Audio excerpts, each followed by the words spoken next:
안녕하세요. 저는 김순자라고 합니다. 올해 68살이에요. 제가 오늘 들려드릴 이야기는 제 친구를 며느리 집에 가사 도우미로 보냈다가 상상도 못할 비밀을 알게 된 이야기입니다. 듣고 나시면 아마 잠이 안 오실 거예요. 제발 끝까지 들어주세요. 그리고 아직 구독 안 하신 분들은 구독과 좋아요 부탁드려요. 저는 남편을 일찍 여의고 혼자 힘으로 아들 도연이를 키웠습니다. 새벽 4시에 일어나 남대문 시장에서 옷 장사를 했어요. 손이 트고 갈라져도 허리가 끊어질 것 같아도 아들 하나만 바라보며 버텼습니다. 겨울에는 손가락이 꽁꽁 얼어서 감각이 없어질 때도 있었어요. 여름에는 땀이 비 오듯 쏟아져서 옷이 다 젖을 때도 있었고요. 그래도 저는 단 하루도 쉬지 않았습니다. 왜냐하면 집에서 엄마를 기다리는 어린 아들이 있었으니까요. 그렇게 30년을 악착같이 일했더니 어느덧 강남에 건물 3채를 가진 사람이 되어 있었어요. 시가로 따지면 280억 원 정도 됩니다. 처음에는 저도 믿기지 않았어요. 시장에서 옷 팔던 아줌마가 건물주가 되다니요. 하지만 저는 30년 동안 단 한 푼도 헛되이 쓰지 않았습니다. 커피 한 잔, 외식 한 번 안 하고 모은 돈이에요. 하지만 저는 이 사실을 아무에게도 말하지 않았습니다. 왜냐고요? 돈이 생기니까 사람들이 변하는 걸 너무 많이 봤거든요. 친척들도, 이웃들도, 심지어 오랜 친구들도요. 제 사촌 언니가 그랬어요. 제가 첫 번째 건물을 샀을 때 어디선가 소문을 듣고 찾아왔습니다. 순자야, 나 사업 좀 하려는데 2억만 빌려줘. 이자 줄게. 저는 거절했어요. 그랬더니 그 언니가 뭐라고 했는지 아세요? 에이, 돈 좀 생겼다고 사람이 변했네. 쪼잔하게. 평생 명절 때마다 얼굴 보던 사촌 언니가 그 뒤로 연락을 끊었습니다. 돈 때문에요. 그래서 저는 여전히 낡은 빌라에서 검소하게 살았고 아들에게조차 엄마는 그냥 시장에서 번 돈으로 조금씩 모은 거야 라고만 말했습니다. 아들이 사업 미천으로 5천만 원을 빌려달라고 했을 때도 그 돈을 보태주면서 엄마 전 재산이야. 꼭 잘해야 한다라고 말했죠. 유일하게 제 재산을 아는 사람이 딱 한 명 있었어요. 박정희. 남대문 시장에서 40년을 함께한 제 단짝 친구입니다. 정희와 저는 28살 때 처음 만났어요. 시장에서 나란히 자리를 잡고 장사를 시작했거든요. 저는 여성복을 팔았고 정희는 아동복을 팔았어요. 처음에는 서로 경쟁자라고 생각했습니다. 근데 어느 날 새벽 제가 물건을 나르다가 넘어졌어요.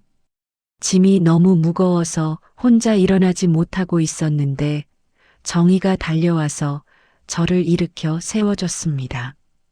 괜찮아요? 다친 데 없어요? 그때부터 우리는 친구가 됐어요. 40년 동안 서로의 기쁨과 슬픔을 나눴습니다.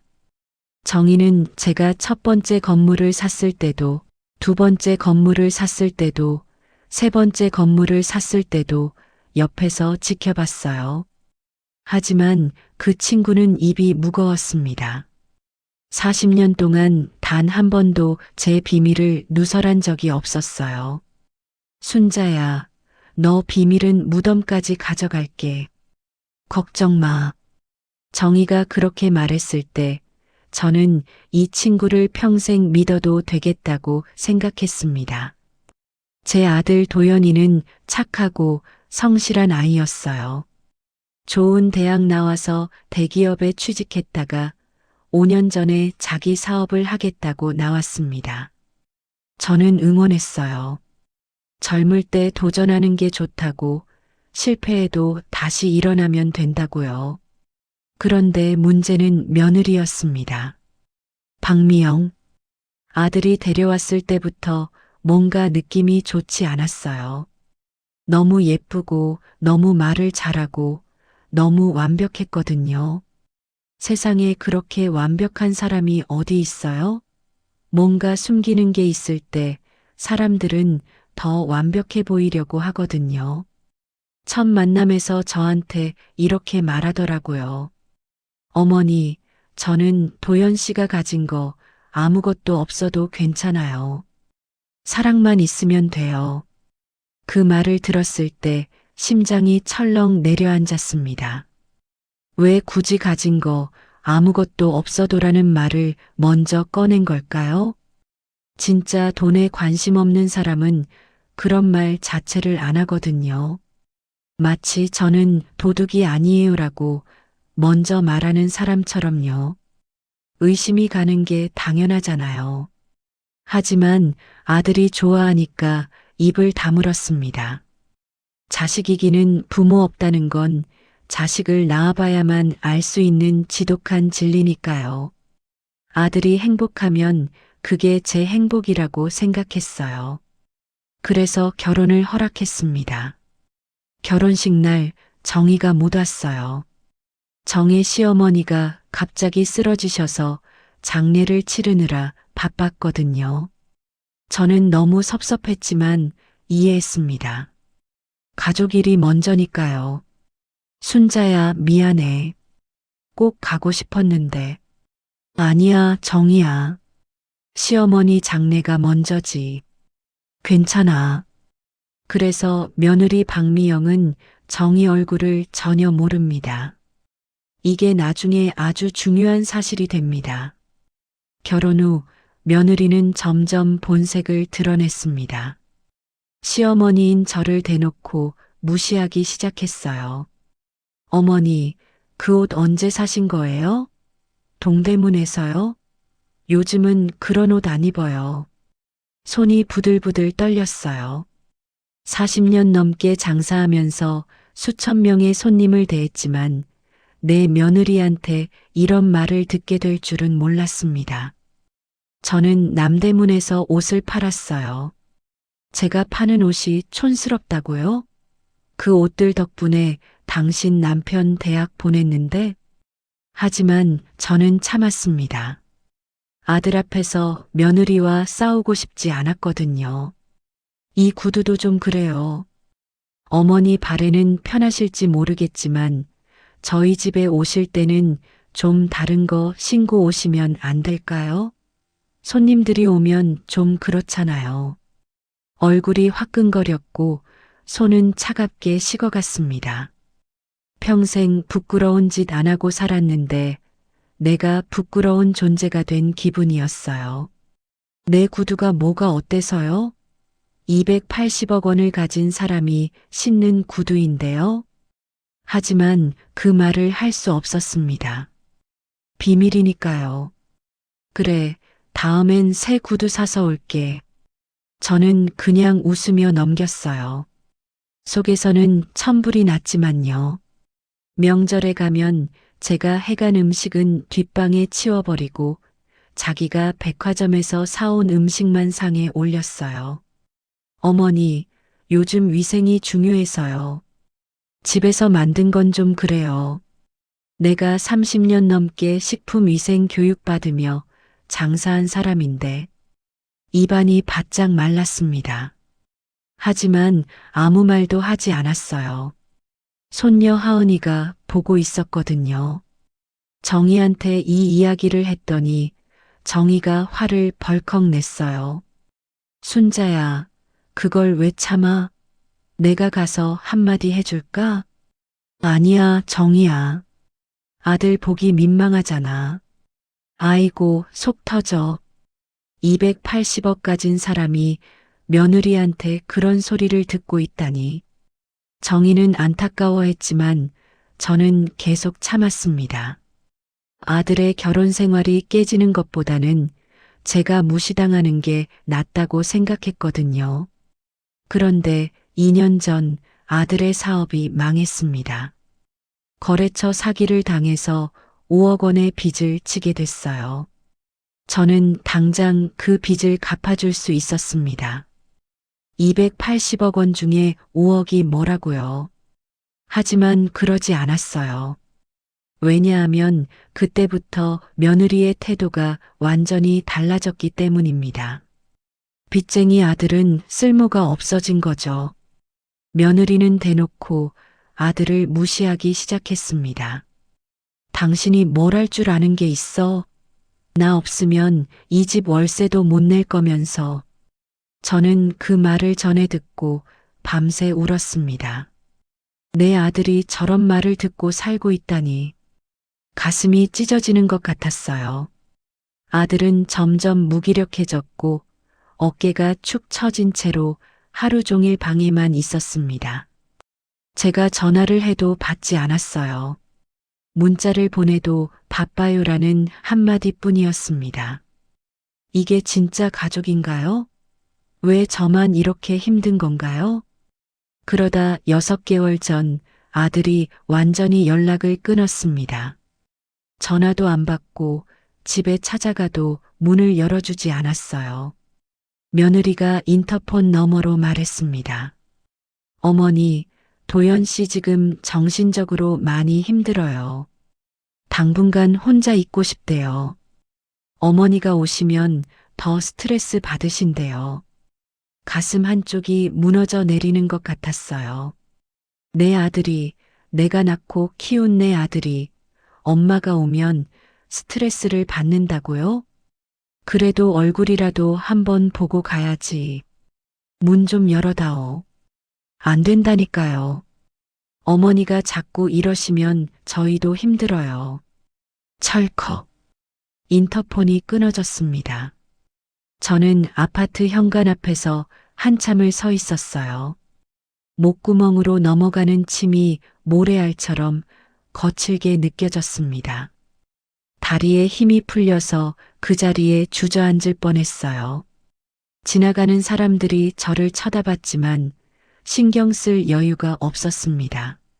내 아들을 만나지 못하게 하다니. 이게 말이 됩니까? 그날 이후로 저는 매일 그 아파트 앞을 서성였습니다. 멀리서라도 아들 얼굴을 보고 싶었거든요. 새벽에 가보기도 하고 밤늦게 가보기도 했어요.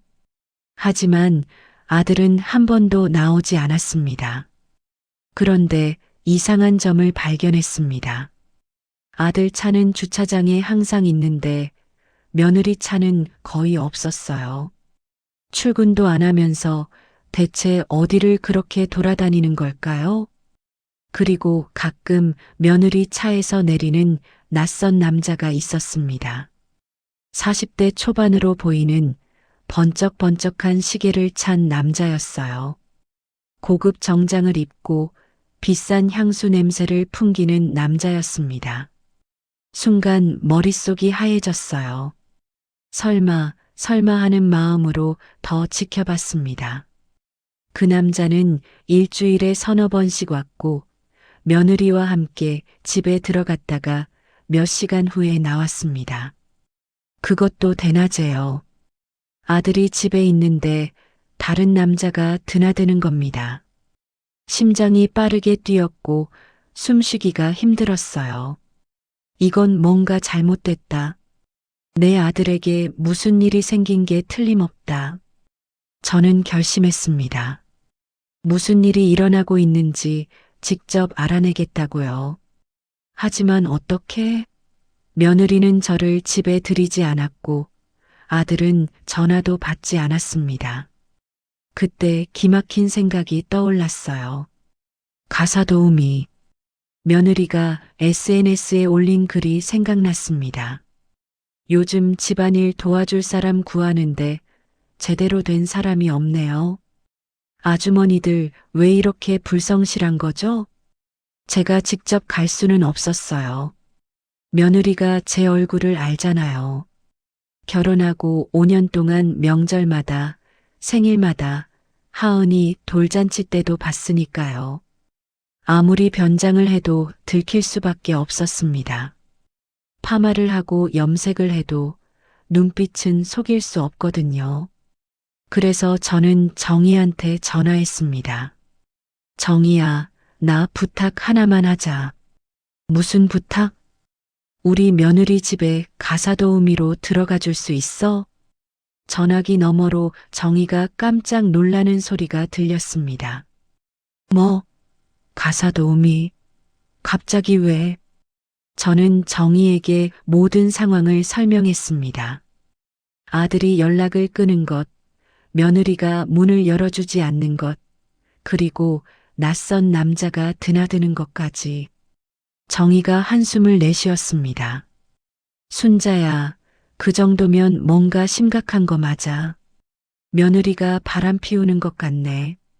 그것만이 아닌 것 같아. 도연이가 6개월 동안 한 번도 밖에 안 나왔어. 이상하잖아. 정희가 잠시 생각하더니 말했습니다. 알겠어. 내가 도와줄게. 정말?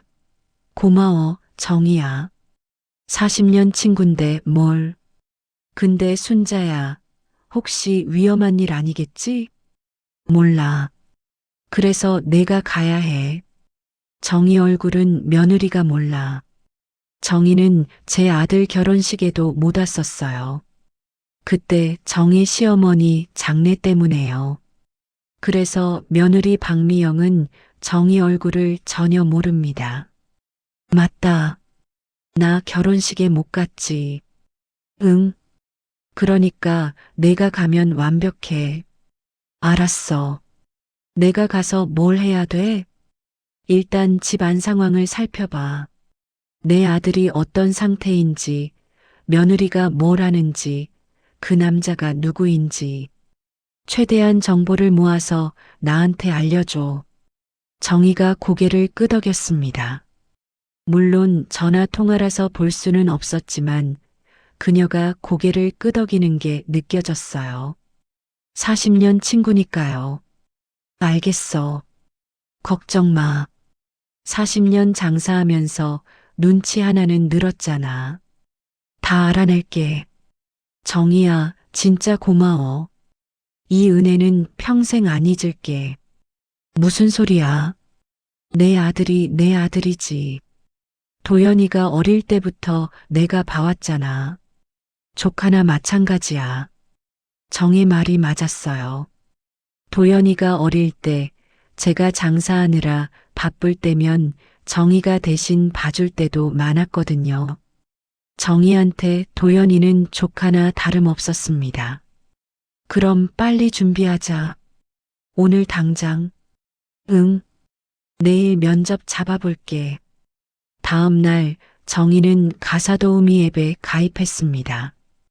이름은 그대로 박정희. 나이는 62세라고 3살 줄여서 썼어요. 경력은 10년 차 가사도우미. 특기는 요리와 청소, 그리고 며느리가 올린 구인 글에 지원했습니다. 안녕하세요. 성실하고 깔끔한 박정희입니다. 어린아이 돌봄 경험도 있고 요리도 잘합니다. 면접 기회 주시면 감사하겠습니다. 답장은 다음 날 왔습니다. 내일 오후 2시에 면접 가능하신가요? 정희가 저한테 문자를 보냈습니다. 순자야, 면접 잡혔어. 내일 2시. 손바닥에 땀이 났고 다리가 후들거렸어요. 드디어 우리는 그 집에 들어갈 수 있게 됐습니다. 면접 당일 정희는 그 아파트 현관 앞에 섰습니다. 정희가 나중에 말해줬어요. 순자야, 초인종 누르기 전에 심호흡을 3번 했어. 심장이 터질 것 같았거든. 초인종을 누르자 띠리릭 소리와 함께 문이 열렸습니다. 며느리가 정희를 위아래로 훑어봤습니다. 정희는 최대한 평범하고 수수하게 옷을 입고 갔어요. 진한 갈색 티셔츠에 검은 바지, 편한 운동화. 전형적인 가사도우미 차림이었습니다. 박정희 씨요? 네, 안녕하세요. 연락 주셔서 감사합니다. 며느리는 고개를 끄덕이며 집 안으로 들어오라고 했습니다. 당연히 알아보지 못했어요. 한 번도 본 적 없는 얼굴이니까요. 정희는 안도의 한숨을 삼키며 집 안으로 들어갔습니다. 집 안은 넓고 깔끔했어요. 고급 가구들이 배치되어 있었고 거실에는 대형 TV가 걸려 있었습니다. 그런데 어딘가 차가운 느낌이 들었대요. 가족 사진 하나 없고 아이 그림도 없고 오직 며느리의 명품 가방들만 진열장에 가득 차 있었습니다. 그리고 그 순간 정희는 거실 소파에 앉아 있는 사람을 봤습니다. 내 아들 도연이었어요. 정희가 나중에 말해줬을 때 저는 펑펑 울었습니다. 순자야, 내가 내 아들 어릴 때부터 봤잖아. 대학교 합격했을 때도, 첫 월급 탔을 때도, 결혼할 때도 봤어. 그 밝고 건강하던 애가 완전히 다른 사람이 되어 있었어. 뺨이 푹 꺼지고 눈 밑에 시커먼 그늘이 져 있었대요. 한때 당당하게 어깨를 펴고 다니던 아이가 지금은 등이 굽은 노인처럼 웅크리고 앉아 있었다고요. 머리는 헝클어져 있었고 수염도 깎지 않아서 덥수룩했대요. 정희도 눈물이 핑 돌았다고 했어요. 하지만 꾹 참았습니다. 여기서 들키면 안 되니까요. 저쪽은 제 남편이에요. 요즘 좀 우울증이 있어서 집에만 있어요. 신경 쓰지 마세요.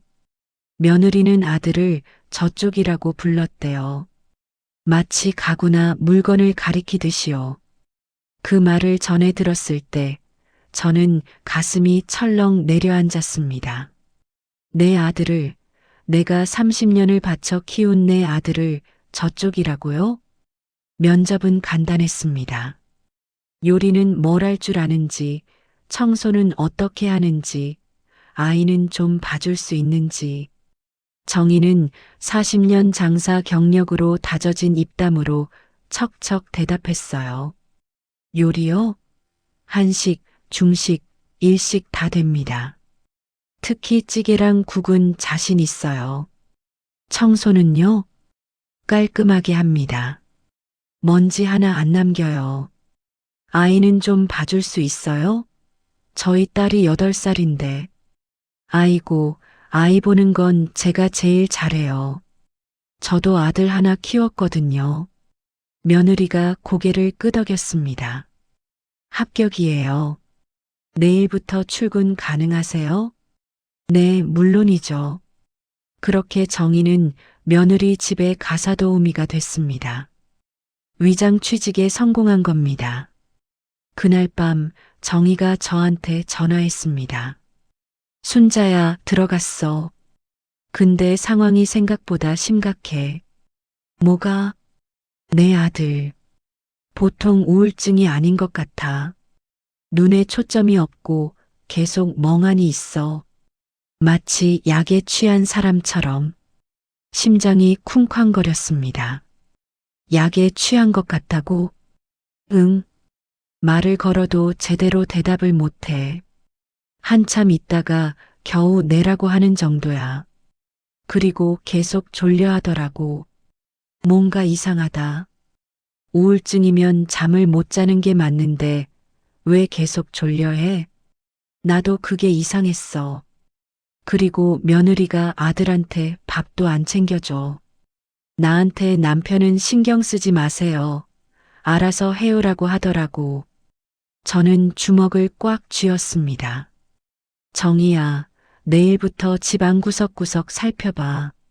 뭔가 이상한 게 있을 거야. 알겠어. 꼭 찾아낼게. 이제 시작이었습니다. 정희의 위장 취직 이틀째. 정희는 새벽같이 일어나 며느리 집으로 향했습니다. 아침 8시에 도착하니 며느리는 이미 외출 준비를 하고 있었습니다. 명품 가방에 명품 옷, 풀 메이크업까지. 일하러 가는 것 같지는 않았어요. 오늘 좀 바빠서 저녁까지 못 들어올 것 같아요. 하은이 학교 끝나면 데려와서 저녁 먹이고 재워주세요. 남편은 알아서 할 테니까 신경 쓰지 마세요. 신경 쓰지 말라고요. 내 친구 아들한테 밥도 안 챙겨주면서. 정희는 속으로 분노했지만 표정을 숨겼습니다. 아, 그리고 생활비요. 며느리가 지갑에서 돈을 꺼냈습니다. 이번 달치 미리 드릴게요. 150만 원. 정희는 손을 내밀어 돈을 받으며 물었습니다. 혹시 남편분 식사는 제가 따로 준비해 드릴까요? 며느리의 표정이 살짝 굳어졌습니다. 아니요. 말씀드렸잖아요. 신경 쓰지 마시라고. 그 사람은 먹고 싶으면 알아서 시켜 먹어요. 박정희 씨는 저랑 하은이 것만 신경 쓰시면 돼요. 정희는 속으로 이를 갈았지만 겉으로는 순하게 대답했어요. 네, 알겠습니다. 며느리가 나간 후 집안에는 정희와 도연이만 남았습니다. 도연이는 여전히 거실 소파에 앉아 창밖만 멍하니 바라보고 있었어요. 정희가 조심스럽게 말을 걸었습니다. 저기, 아침 드실 거 있으세요? 도연이가 천천히 고개를 돌렸습니다. 그 눈빛이 너무 공허해서 정희가 알던 그 밝은 청년이 맞는지 의심이 들 정도였어요. 괜찮아요. 배 안 고파요. 그 목소리에는 아무런 힘이 없었습니다. 마치 세상 모든 것을 포기한 사람처럼요. 정희는 부엌으로 가서 간단한 죽을 끓이기 시작했습니다. 제가 미리 알려준 레시피였어요. 30년 전 도연이가 열이 펄펄 끓을 때 밤새 끓여줬던 그 죽. 참기름을 살짝 두르고 쌀을 볶다가 물을 붓고 소금으로 간을 맞추는 간단하지만 정성이 담긴 죽이었습니다. 죽 냄새가 거실까지 퍼지자 도연이가 부엌 쪽을 힐끗 쳐다봤습니다. 여기요.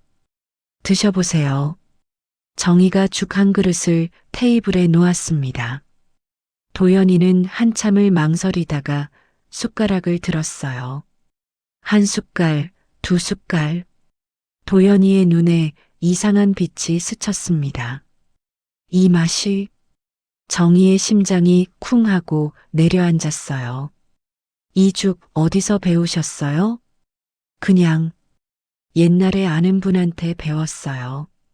그렇군요. 도연이는 더 이상 묻지 않았습니다. 하지만 그 한 그릇을 다 비웠어요. 오랜만에 제대로 된 식사를 한 것 같았습니다. 그날 밤 정희가 저한테 전화했어요. 순자야, 내가 알려준 대로 죽 끓여줬어. 그래서 어땠어? 도연이가 한 그릇 다 비웠어. 근데 이상한 표정을 짓더라고. 이 맛이? 하면서 알아본 건 아닌 것 같은데 뭔가 느낀 것 같아. 저는 눈시울이 붉어졌습니다. 내 아들이 엄마가 끓여준 죽 맛을 기억하고 있었어요. 의식적으로는 모를 수 있어도 몸은 기억하고 있었던 거예요.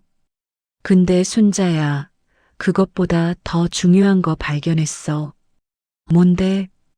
정희의 목소리가 급격히 낮아졌습니다. 서재에서 서류를 발견했어.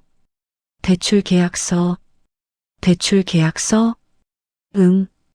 도연이 이름으로 3억 원 대출이 잡혀 있어. 아파트 담보로. 저는 그 자리에서 얼어붙었습니다. 3억? 아들의 사업 빚은 5억이었는데 왜 또 3억을 빌린 거야? 그게 끝이 아니야. 그 밑에 주식 매수 확인서도 있었어. 주식? 응. 박미영 이름으로 2억 8천만 원어치 주식을 샀더라고. 오호제약 주식? 온몸에 피가 차갑게 식는 기분이었습니다. 그러니까 며느리가 남편 이름으로 대출받아서 자기 주식을 샀다고? 맞아. 사기야. 횡령이야. 범죄야. 정희는 서류를 사진으로 찍어서 저한테 보내줬습니다. 손이 떨려서 사진이 흔들릴 뻔했대요. 저는 사진을 확인했습니다. 틀림없었어요. 도연이의 서명이 있었지만 그 서명이 이상했습니다. 평소 도연이의 서명과 달랐어요. 누군가 대신 서명한 것 같았습니다. 정희야, 고마워. 더 찾아봐. 분명히 더 있을 거야. 알겠어. 내가 끝까지 파헤칠게. 그날 저녁 정희는 하은이를 학교에서 데려온 후 저녁을 준비했습니다. 하은이는 의외로 정희를 잘 따랐어요. 다른 아이들처럼 낯을 가리지 않았습니다. 아줌마, 오늘 학교에서 있었던 일 들어볼래요? 그럼 들어볼까? 하은이는 신나서 학교 이야기를 쏟아냈습니다. 친구 이야기, 선생님 이야기, 급식 이야기. 평범한 8살 아이의 하루였어요. 그런데 갑자기 하은이가 목소리를 낮췄습니다. 아줌마, 비밀 하나 알려줄까? 비밀? 뭔데? 엄마한테는 말하면 안 돼. 정희의 귀가 쫑긋 세워졌습니다. 우리 집에 가끔 이상한 아저씨가 와. 이상한 아저씨? 응. 엄마 친구래. 그런데 그 아저씨 아빠 방에서 자. 정희가 깜짝 놀랐습니다. 아빠 방에서요? 응. 아빠가 거실에 있을 때 그 아저씨랑 엄마가 아빠 방에 들어가. 문 잠그고 나한테는 나가서 놀라고 해. 그 아저씨 이름이 뭔데? 정훈 아저씨. 최정훈. 제가 아파트 앞에서 봤던 그 남자의 이름이었습니다. 하은아, 그 아저씨가 언제 와? 엄마가 아빠한테 약 먹이고 나서 와. 아빠가 약 먹으면 엄청 오래 자거든. 약? 아들에게 무슨 약을 먹이는 거죠? 무슨 약인데? 몰라. 그냥 엄마가 아빠 밥에 넣어주는 약. 아빠가 그거 먹으면 계속 자. 정희는 충격으로 그 자리에 얼어붙었습니다. 그날 밤 정희가 저한테 이 이야기를 전해줬을 때 저는 어깨가 들썩였고 숨이 가빠졌어요. 며느리가 아들에게 수면제를 먹이고 있었던 겁니다.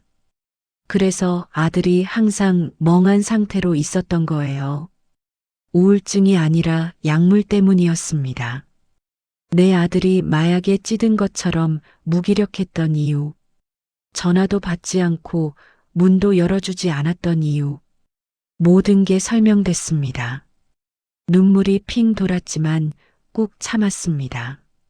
정희야, 그 약 찾아봐. 어딘가에 숨겨놨을 거야. 알겠어. 내일 찾아볼게. 다음 날 정희는 부엌을 뒤졌습니다. 냉장고, 찬장, 서랍. 그리고 마침내 싱크대 밑 구석에서 검은 봉지에 담긴 약봉지를 발견했어요. 라벨을 확인하니 졸피뎀이라고 적혀 있었습니다. 수면제 중에서도 강력한 것으로 처방전 없이는 구할 수 없는 약이었어요. 정희는 약봉지를 사진으로 찍고 약 몇 알을 따로 챙겼습니다. 나중에 증거로 쓸 수 있도록요. 그때 현관문 비밀번호 누르는 소리가 들렸습니다. 며느리가 돌아온 거였어요. 정희는 황급히 약을 제자리에 놓고 싱크대 청소하는 척했습니다. 뭐해요? 며느리가 뒤에서 물었습니다. 심장이 철렁했지만 정희는 침착하게 대답했어요. 아, 싱크대가 좀 더러워서요. 청소하고 있었어요.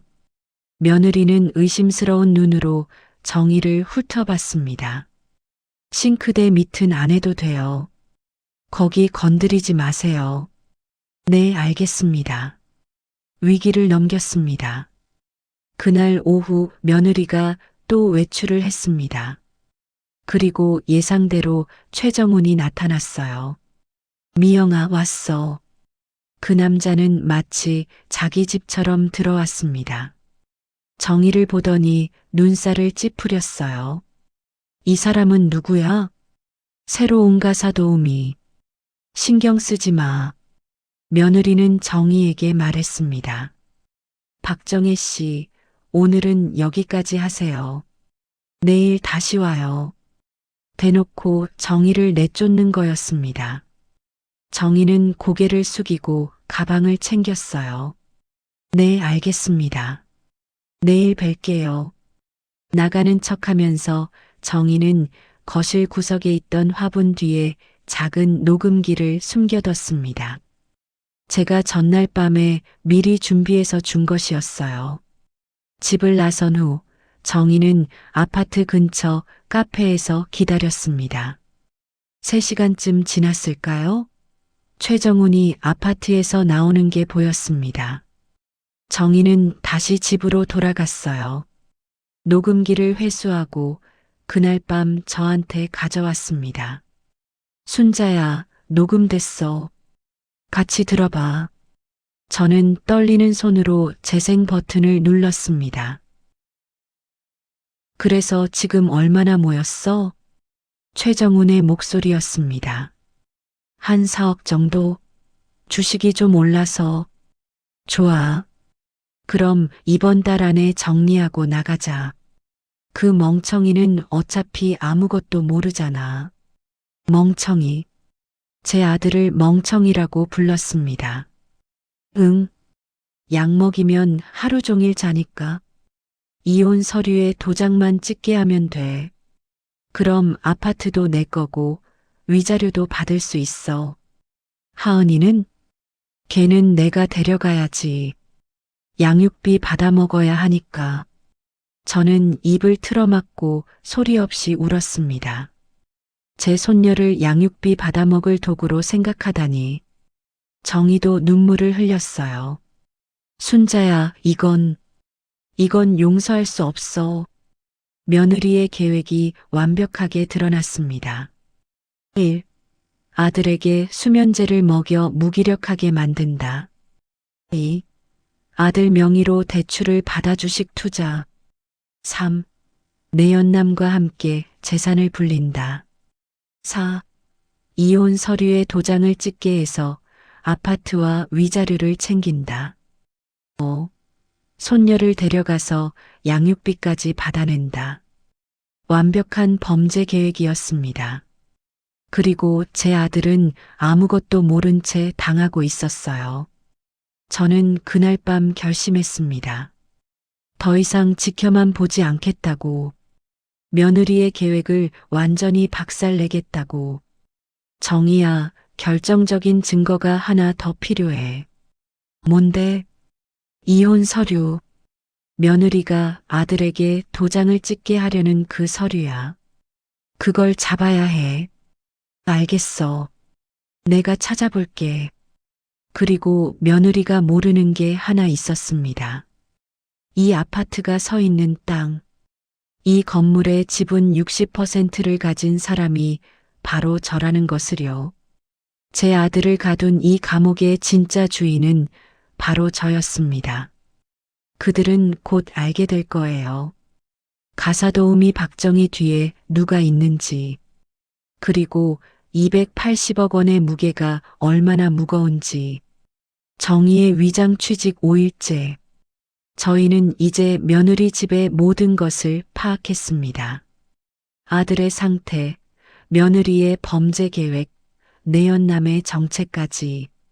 하지만 결정적인 증거가 하나 더 필요했어요. 이혼 서류. 며느리가 아들에게 도장을 찍게 하려는 그 서류를요. 그날 아침 정희가 전화했습니다. 순자야, 오늘 뭔가 일이 터질 것 같아. 왜? 며느리가 아침부터 들떠 있어. 오늘 저녁에 중요한 손님이 온다고 하더라고. 집안을 특별히 깨끗이 하라면서 신신당부하더라. 저는 불길한 예감이 들었습니다. 정희야, 오늘 집중해. 뭔가 결정적인 일이 벌어질 것 같아. 알겠어. 눈 크게 뜨고 지켜볼게. 오후가 되자 답이 나왔습니다. 최정훈이 2명의 남자를 데리고 왔어요. 한 명은 양복을 빳빳하게 차려입은 중년 남자였고, 다른 한 명은 서류 가방을 든 젊은 남자였습니다. 둘 다 딱 봐도 전문직 같은 분위기였대요.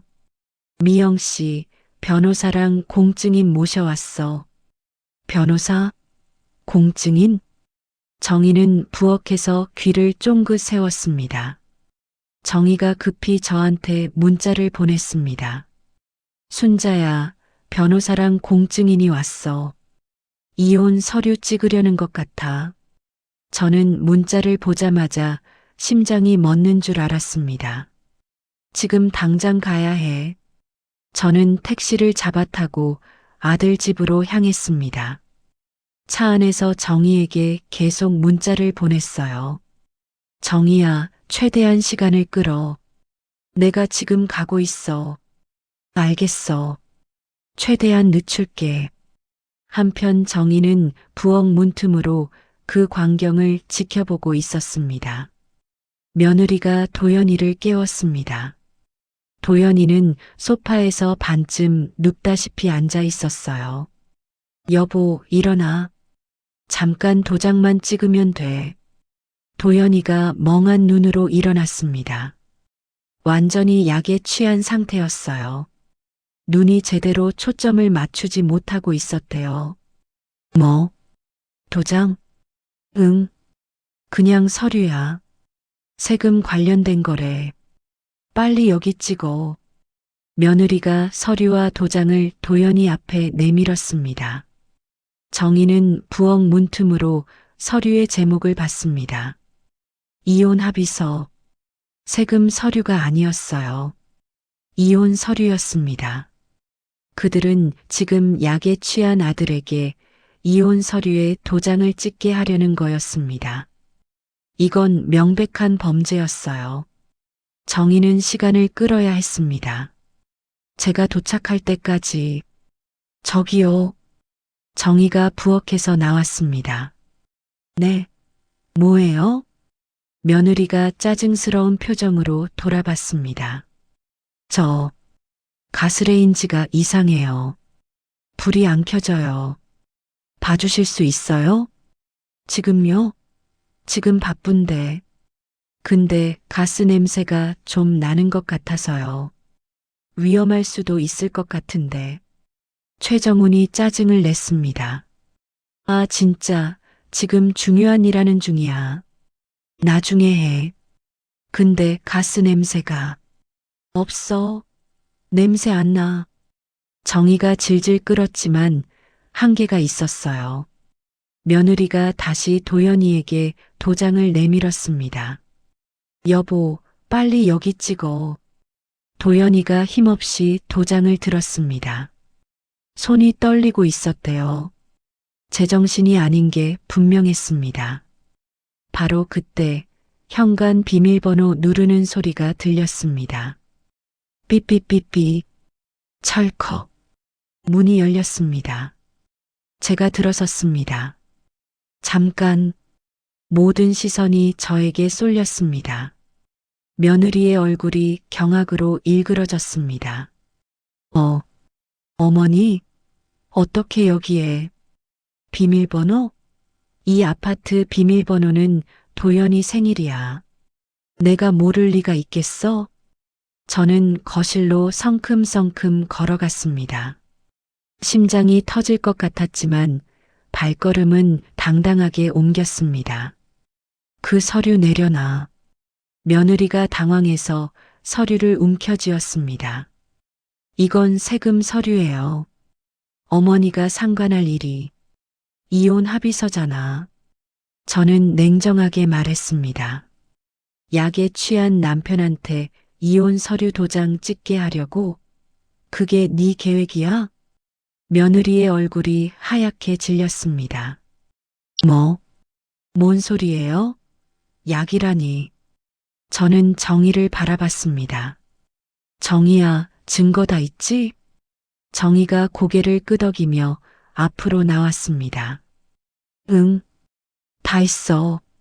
며느리가 정희를 보며 혼란스러워했습니다. 박정희 씨? 당신 뭐야? 왜 갑자기 반말이야? 저는 웃었습니다. 통쾌한 웃음이었어요. 내 40년 지기 친구야. 내가 나를 집에 안 들여보내줘서 내 친구를 대신 보낸 거야. 며느리의 눈이 커졌습니다. 그러니까 처음부터 스파이였다고요? 스파이라기보다는 탐정? 어쨌든 우리가 모은 증거 보여줄까? 저는 휴대폰을 꺼내 들었습니다.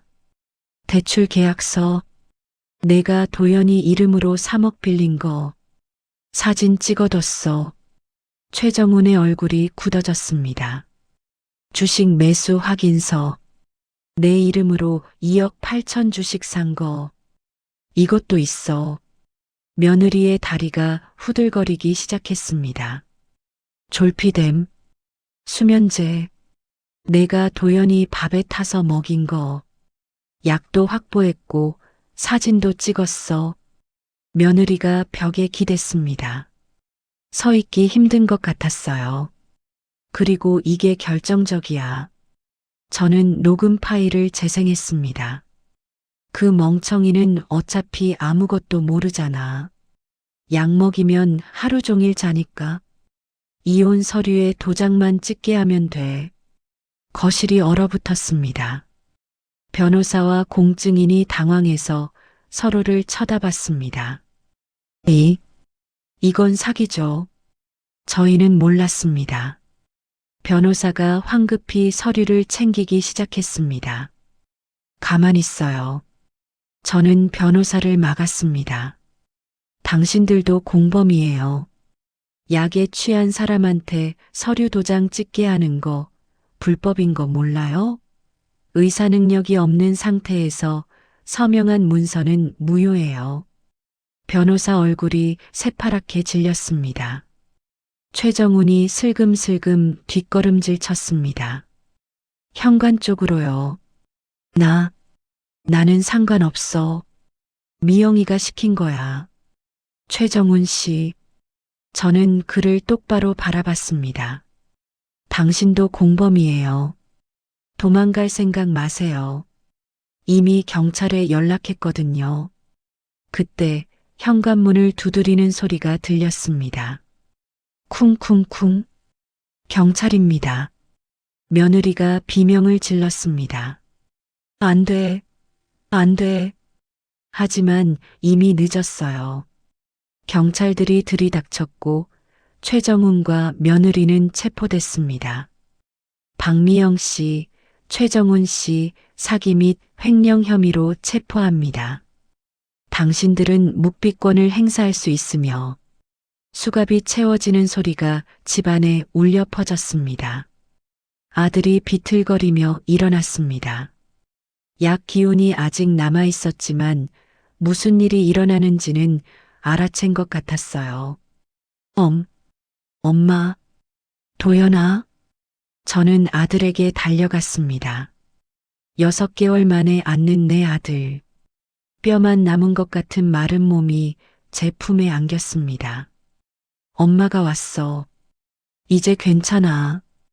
아들이 울기 시작했습니다. 마치 어린아이처럼요. 엄마 미안해. 미안해. 아니야. 내 잘못 아니야. 엄마가 더 빨리 왔어야 했는데. 저도 눈물이 터져 나왔습니다. 정희도 옆에서 눈물을 흘렸어요. 도연아, 이모야. 정희 이모. 기억나? 도연이가 정희를 바라봤습니다. 정희. 이모. 아, 엄마 친구분. 응. 내 엄마가 얼마나 걱정했는지 몰라. 매일 밤 울었어. 도연이가 제 품에서 더 세게 울었습니다. 하은이가 다가왔습니다. 학교에서 돌아온 직후에 이 상황을 본 거예요. 할머니? 응, 하은아. 할머니야. 할머니가 왔어?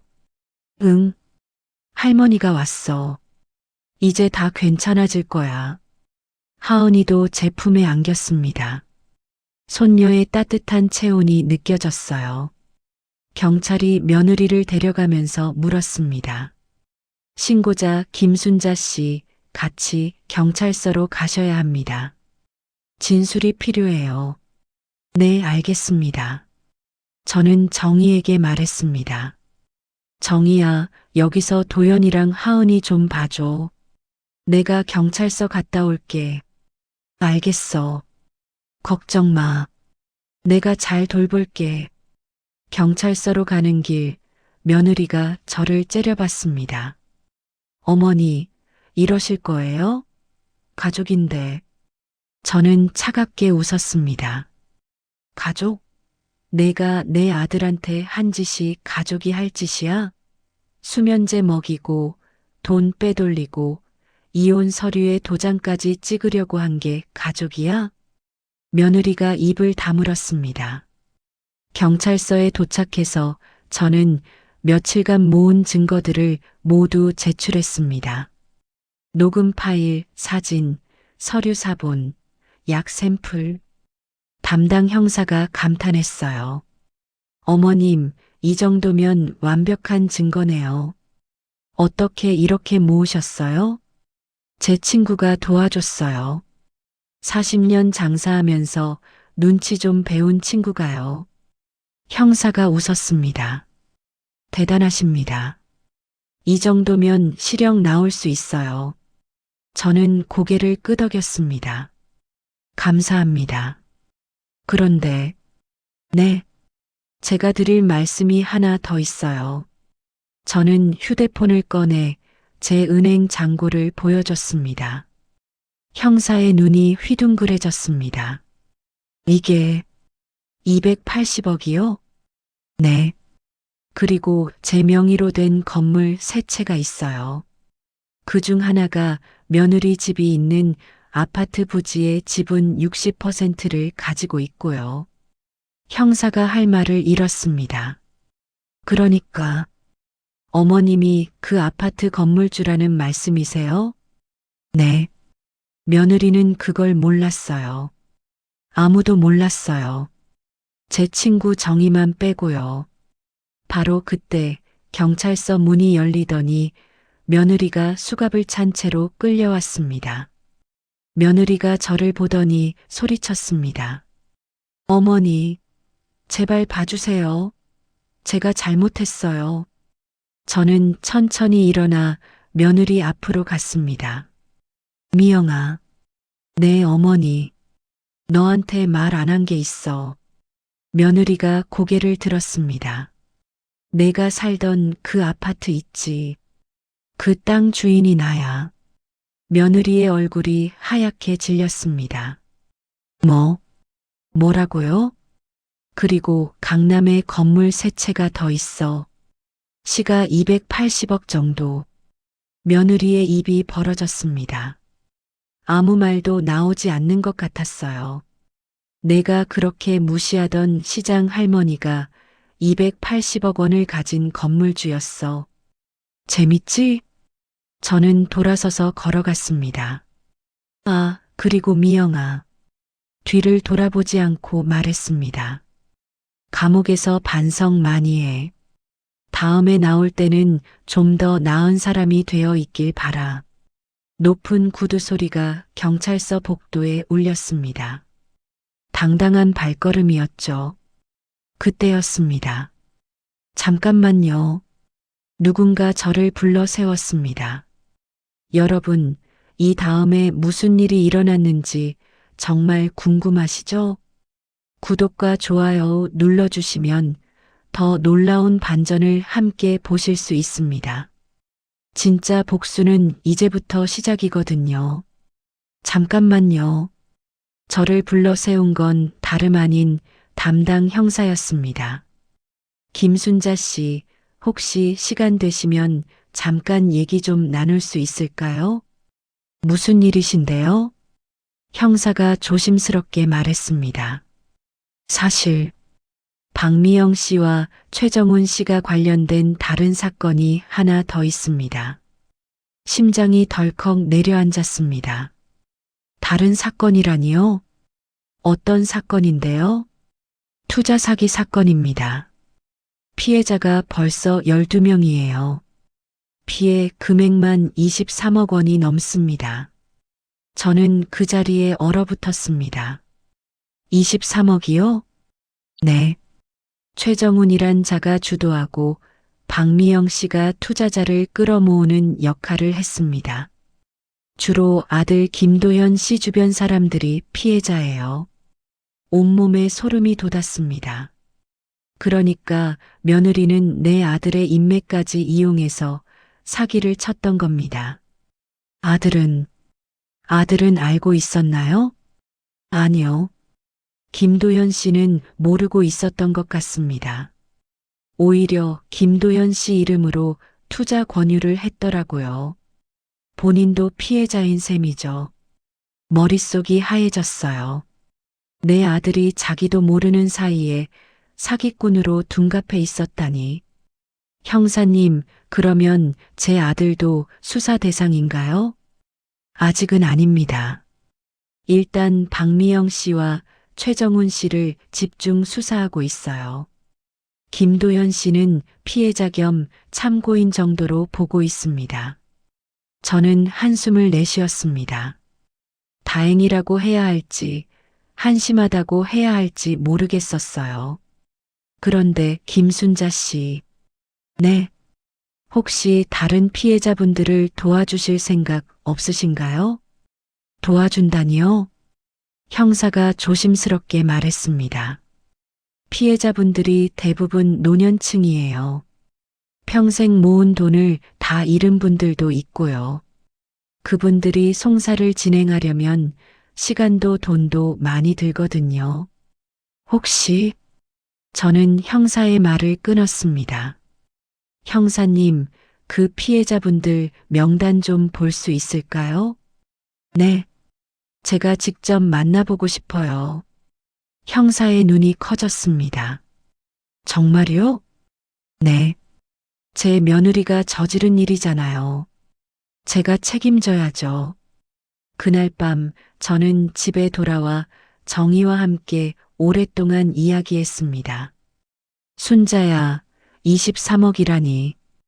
규모가 생각보다 크네. 응. 며느리가 내 아들 인맥까지 이용해서 사기를 친 거야. 대학 동기, 전 직장 동료, 사업 파트너들. 아들이 직접 투자를 권유했다고 생각하는 사람들이래. 정희가 한숨을 내쉬었습니다. 도연이 친구들이 피해자라면 도연이가 사기꾼으로 오해받고 있겠네. 그래서 내가 직접 찾아가려고 피해자분들 한 분 한 분 만나서 사과하고 돈도 돌려줄 거야. 정희가 놀란 표정을 지었습니다. 23억을 다 돌려준다고? 280억 중에 23억이 뭐야? 내 아들 이름 되찾는 게 더 중요해. 정희가 제 손을 잡았습니다. 순자야, 너 진짜 대단해.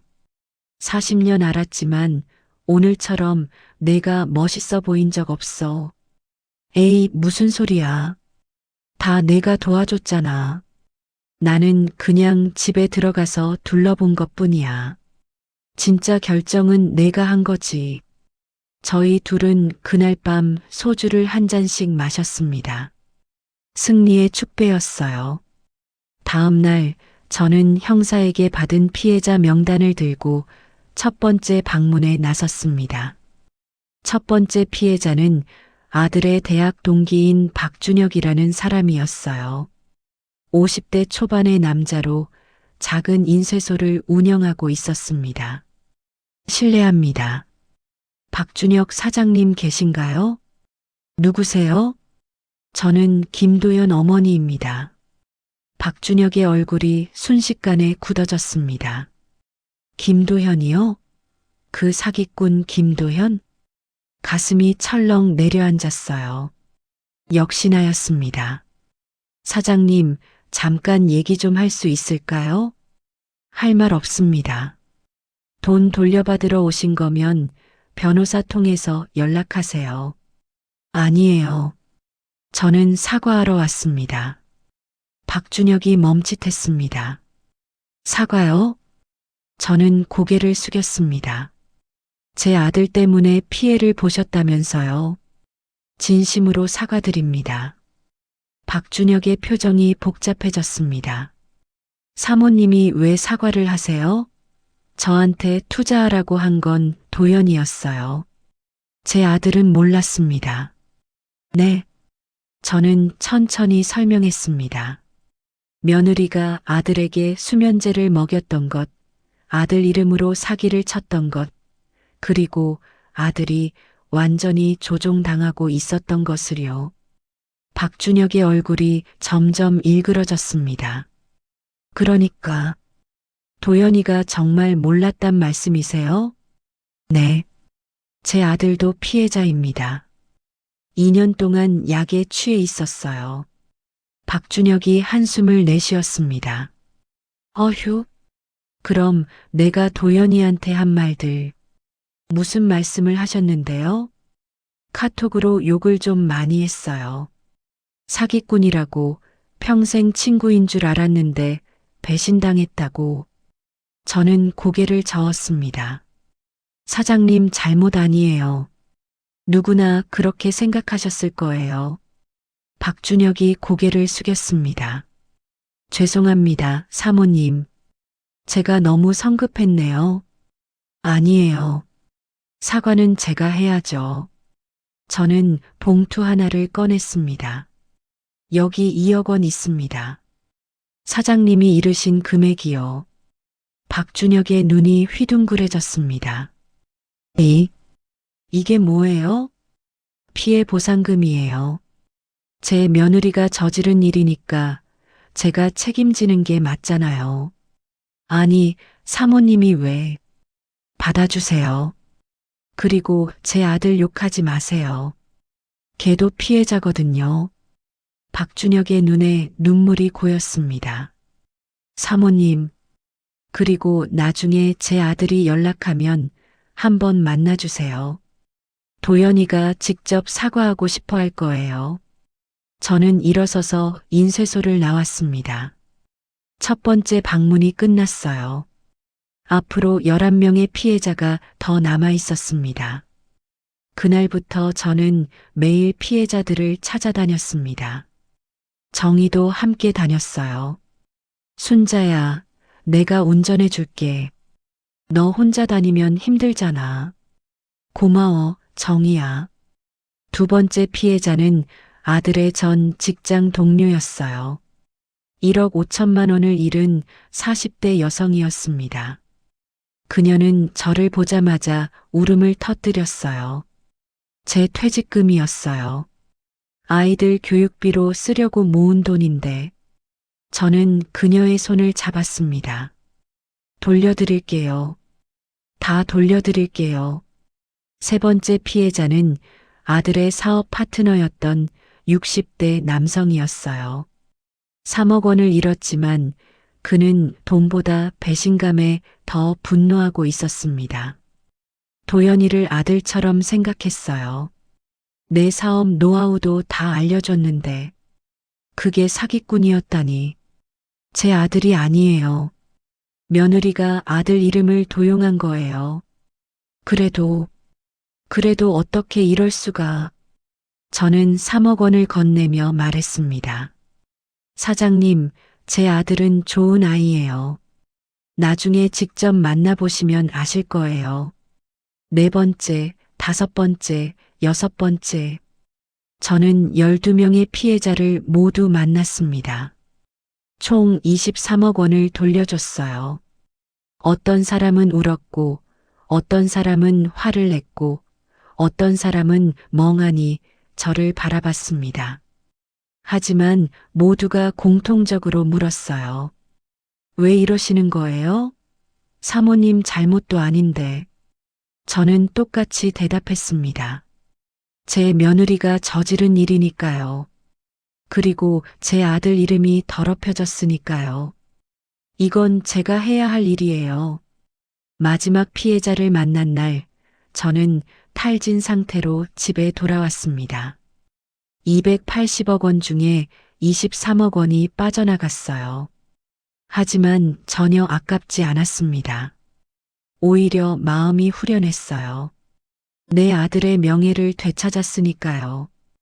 그런데 집 앞에 낯익은 사람이 서 있었습니다. 엄마, 도연이었어요. 저는 놀라서 멈춰 섰습니다. 도연아, 왜 여기 있어? 아직 몸도 안 좋은데. 엄마, 저 다 들었어요. 아들의 눈에 눈물이 그렁그렁했습니다. 준혁 이 형한테 연락 왔어요. 엄마가 찾아와서 2억 원 줬다고. 사과하고 갔다고. 그래, 준혁이가 연락했구나. 엄마, 왜 그런 거예요? 왜 엄마가 그 돈을 내요? 저는 아들에게 다가갔습니다. 내 이름으로 사기친 거잖아. 사람들이 널 사기꾼으로 알고 있었어. 그거 바로잡으려면 엄마가 해야지. 그래도 23억이면 엄마 전 재산 아니에요? 저는 웃었습니다. 전 재산? 도연아, 엄마가 너한테 말 안 한 게 있어. 뭔데요? 저는 아들의 손을 잡고 집 안으로 들어갔습니다. 도연아, 잠깐 앉아봐. 저는 서랍에서 서류 뭉치를 꺼냈습니다. 건물 등기부등본, 은행 잔고 증명서, 주식 보유 현황서. 이거 다 뭐예요? 엄마 재산이야. 아들이 서류를 넘기다가 얼어붙었습니다. 엄마, 이게 280억? 응. 강남에 건물이 세 채나 있어요? 응. 근데 왜 한 번도 말 안 했어요? 저는 한숨을 내쉬었습니다. 돈 생기면 사람이 변해. 엄마는 그걸 너무 많이 봤어. 친척들도 친구들도 다 변했거든. 그래서 숨겼어. 그럼 저도 변할까봐 숨긴 거예요? 처음엔 그랬어. 아들의 얼굴이 일그러졌습니다. 엄마는 저도 못 믿은 거예요? 가슴이 아팠어요. 아들의 그 표정이. 미안해. 그건 엄마 잘못이야. 근데 도연아, 나중엔 이유가 달라졌어. 뭐가요? 내가 미영이를 데려왔을 때, 그때부터 걱정이 됐어. 미영이요? 그 여자 눈빛이 안 좋았거든. 돈만 보는 눈빛이었어. 그래서 더 숨겼어. 그 여자가 엄마 재산 알면 어떻게 될지 뻔하니까. 아들이 고개를 숙였습니다. 엄마 말이 맞았어요. 제가 바보였어요. 아니야. 사랑에 빠지면 누구나 바보가 돼. 내 잘못 아니야. 저는 아들을 꼭 안았습니다. 이제 다 끝났어. 앞으로는 엄마가 다 보여줄게. 숨기는 거 없이. 아들이 제 품에서 울기 시작했습니다. 엄마, 미안해요. 엄마 말 안 듣고, 미영이만 믿고. 됐어. 다 지난 일이야. 며칠 후, 며느리가 면회를 요청했다는 연락이 왔습니다. 면회요? 네. 어머님께 꼭 드릴 말씀이 있다고 하더라고요. 저는 정희에게 물었습니다. 정희야, 나 면회 가야 할까? 할 말 다 하고 와. 그 여자한테 280억 자랑 좀 해. 저는 웃었습니다. 그래, 그래야겠다. 면회 신청을 받은 날로부터 일주일 후, 저는 구치소를 방문했습니다. 검색대를 통과하고 긴 복도를 지나 면회실 앞에 섰습니다. 심장이 빠르게 뛰었지만 발걸음은 당당했어요. 문이 열리자 며느리가 앉아 있었습니다. 죄수복을 입은 채로요. 일주일 만에 보는 며느리는 완전히 다른 사람이 되어 있었어요. 명품으로 치장하던 그 오만한 여자가 지금은 초라한 모습으로 고개를 숙이고 있었습니다. 화장기 하나 없는 얼굴, 푸석푸석한 머리카락, 칙칙해진 피부. 저는 맞은편에 앉았습니다. 한동안 침묵이 흘렀어요. 먼저 입을 연 건 며느리였습니다. 어머니, 와주셔서 감사합니다. 저는 대답하지 않았습니다. 그냥 바라봤어요. 저, 드릴 말씀이 있어요. 뭔데? 며느리가 고개를 들었습니다. 그 눈에 눈물이 가득 차 있었어요. 죄송합니다. 정말 죄송합니다. 저는 웃음이 나왔습니다. 쓴웃음이었어요. 미영아, 늦었어. 알아요. 알아요. 제가 잘못한 거. 근데 어머니, 한 번만 기회를 주세요. 기회? 무슨 기회? 형량을 줄여주세요.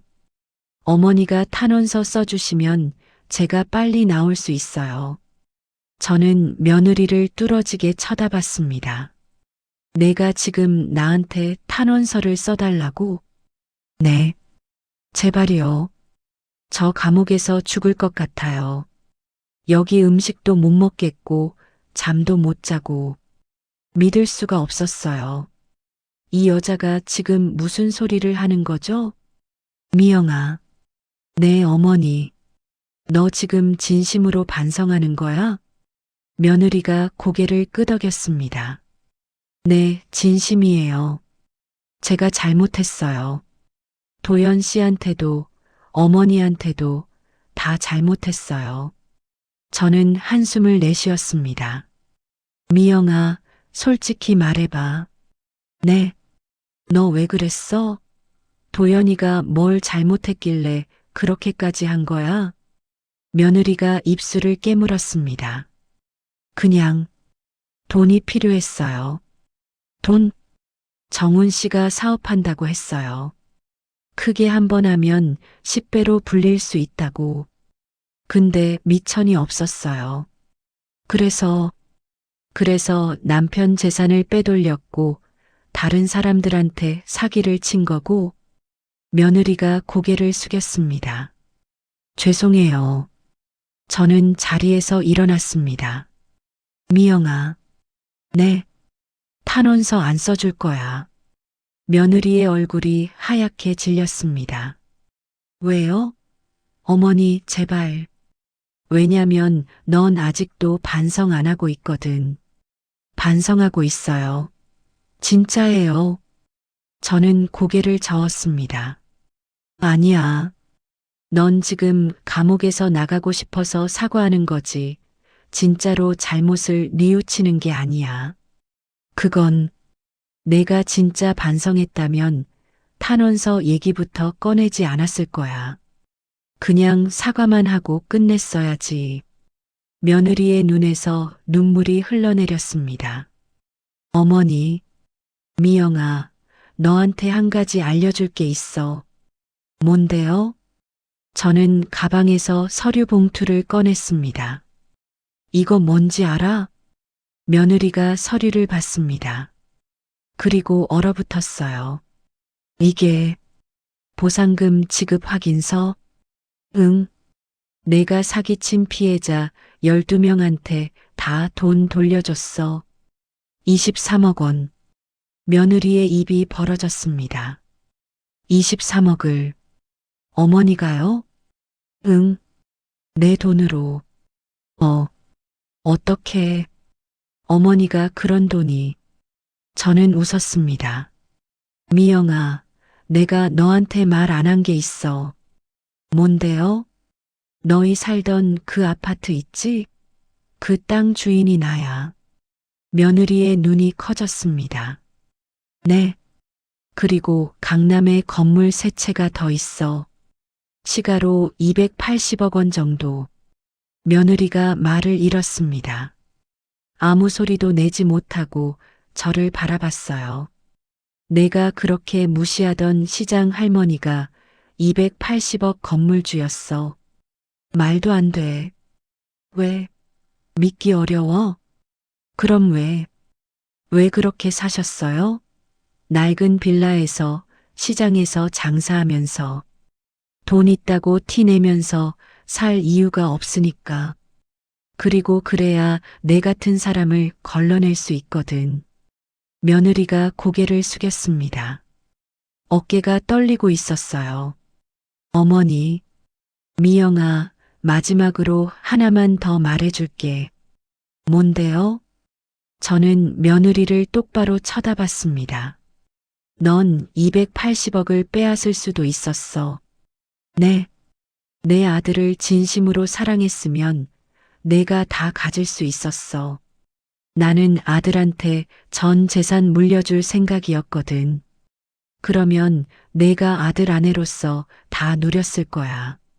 며느리의 눈이 흔들렸습니다. 근데 넌 5억, 10억 빼먹으려다가 280억을 놓쳤어. 참 어리석지? 그리고 이제 넌 아무것도 없어. 돈도 없고 남편도 없고 자유도 없고. 저는 일어섰습니다. 미영아, 감옥에서 많이 반성해. 그리고 나올 때는 좀 더 나은 사람이 되어 있어. 어머니, 잠깐만요. 저는 뒤도 돌아보지 않고 면회실을 나왔습니다. 뒤에서 며느리의 울음소리가 들렸어요. 어머니, 어머니. 하지만 저는 멈추지 않았습니다. 구치소를 나오는 길, 하늘이 맑았습니다. 봄바람이 볼을 스쳤어요. 가슴이 후련했습니다. 마침내 할 말을 다 했거든요. 280억 원의 무게. 그 무게를 며느리는 이제야 깨달았을 거예요. 돈이 중요한 게 아니라 사람이 중요하다는 것을, 사랑이 중요하다는 것을. 너무 늦었지만요. 그날 밤 정희한테 면회 이야기를 해줬습니다. 순자야, 잘했어. 시원했겠다. 응. 속이 다 후련해. 근데 그 여자 표정이 어땠어? 새파랗게 질렸지. 280억이라는 말 듣고 기절할 뻔했어. 정희가 박수를 쳤습니다. 잘됐다, 잘됐어. 그년이 그 꼴을 당해야지. 정희야, 근데 고마워. 뭐가? 내가 없었으면 이 모든 게 불가능했어. 내가 위장 취직해서 증거 모아준 덕분이야. 정희가 손을 저었습니다. 무슨 소리야? 40년 친군데. 내 아들이 내 아들이지. 저희 둘은 그날 밤 소주를 한 잔씩 마셨습니다. 승리의 축배였어요. 순자야, 우리 40년 됐다. 그치? 응, 40년. 앞으로도 40년 더 하자. 그래. 죽을 때까지 친구하자. 저희는 잔을 부딪혔습니다.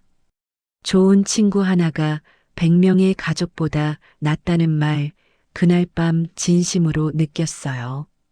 그 무렵 KBS에서 연락이 왔습니다. 김순자 여사님, 인터뷰 좀 해주실 수 있으신가요? 며느리 투자 사기 사건 피해자분들께 보상금을 주신 거 정말 감동적이라서요. 저는 고민 끝에 방송 인터뷰를 수락했습니다. 왜냐고요? 첫째, 제 아들의 누명을 완전히 벗겨주고 싶었어요. 아직도 도연이를 사기꾼으로 아는 사람들이 있었거든요. 둘째, 비슷한 상황에 처한 분들에게 희망을 주고 싶었습니다. 며느리한테, 사위한테, 자식한테 당하는 어르신들이 많잖아요. 그분들한테 포기하지 마세요. 방법이 있어요 라고 말해주고 싶었습니다. 인터뷰 촬영 날 저는 단정한 한복을 입고 카메라 앞에 섰습니다. PD가 질문을 시작했습니다. 어머님, 어떻게 친구분을 가사도우미로 보낼 생각을 하셨어요? 저는 웃었습니다.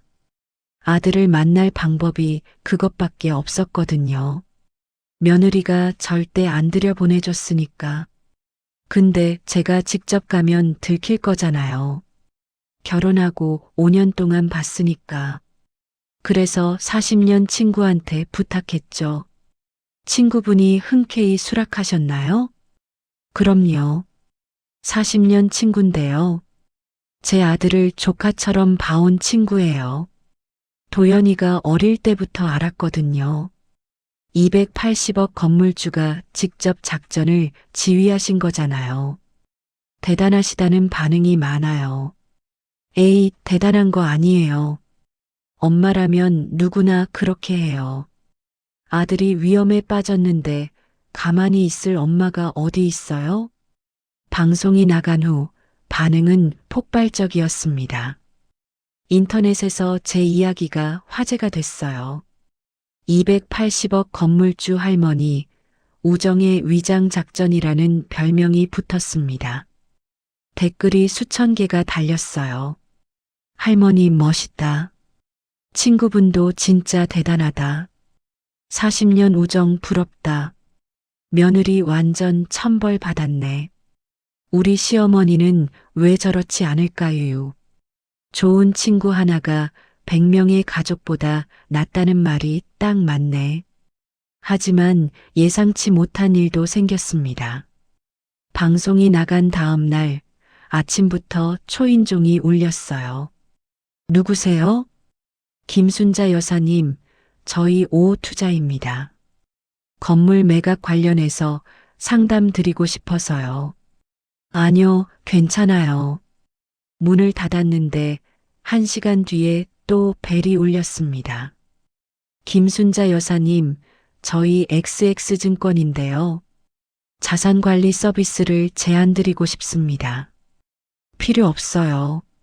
문을 닫았습니다. 그날 하루 동안 23번의 방문이 있었어요. 투자 권유, 부동산 중개, 심지어 결혼 중매까지. 저는 한숨을 내쉬었습니다. 일에서 돈 있는 걸 숨겼던 거야. 정희한테 전화했어요. 정희야, 사람들이 미쳤어. 하루 종일 찾아와. 아이고, 방송 나갔으니까 그렇지. 이사 가야겠다. 그래야겠어. 일주일 후, 저희는 새 집으로 이사했습니다. 제 건물 중 하나에 있는 펜트하우스였어요. 보안이 철저해서 아무나 못 들어오는 곳이었습니다. 도연이와 하은이도 함께 이사했어요. 이제 저희는 한 집에서 살게 됐습니다. 할머니, 여기 진짜 높다. 하은이가 창밖을 내다보며 소리쳤습니다. 서울 시내가 한눈에 보이는 전망이었어요. 높지? 여기가 할머니 집이야. 진짜? 할머니 집이야? 응. 이 건물 전체가 할머니 거야. 하은이의 눈이 휘둥그레졌습니다. 와, 할머니 대단해. 저는 웃었습니다. 아이의 순수한 반응이 사랑스러웠어요. 한 달 후 아들이 말했습니다. 엄마, 저 다시 일 시작하려고요. 일? 무슨 일? 전에 하던 사업은 아니고요. 작은 것부터 다시 시작하려고요. 엄마 건물에 카페 하나 내고 싶어요. 카페? 네. 규모 작게 시작해서 차근차근 키워보려고요.